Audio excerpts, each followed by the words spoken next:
I žaka sad. Pjesak.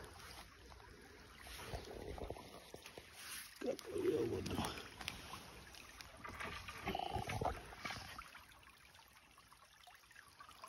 U patikama sam. Uspjedo.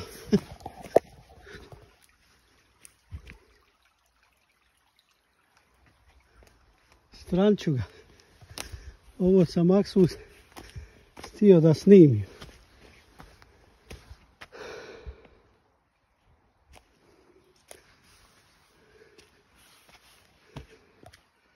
Vidi se ko je seljak i ko voli pustolovine ovako ko ja i moj Dajđić Fikret sam.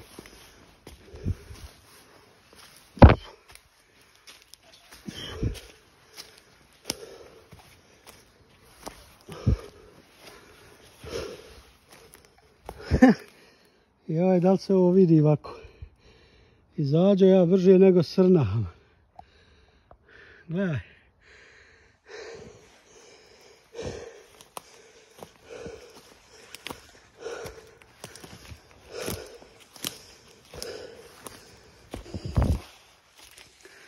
Ali sam izašao vamo na ovaj put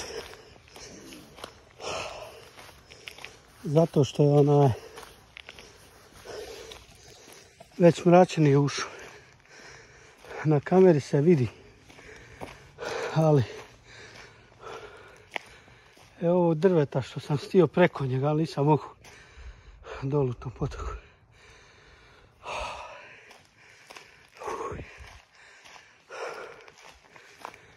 Proradila me jasma.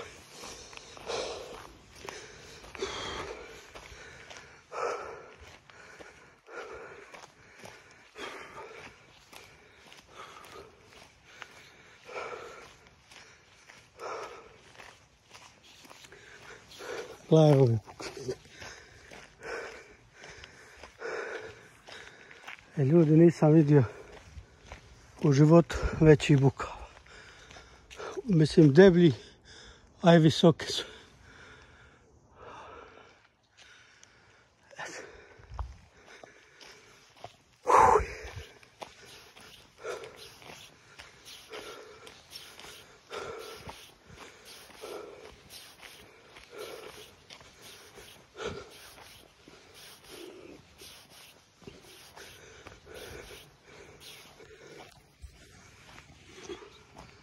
Što bi rekli, nema po putu gljiva, uđi u šumu pa traži.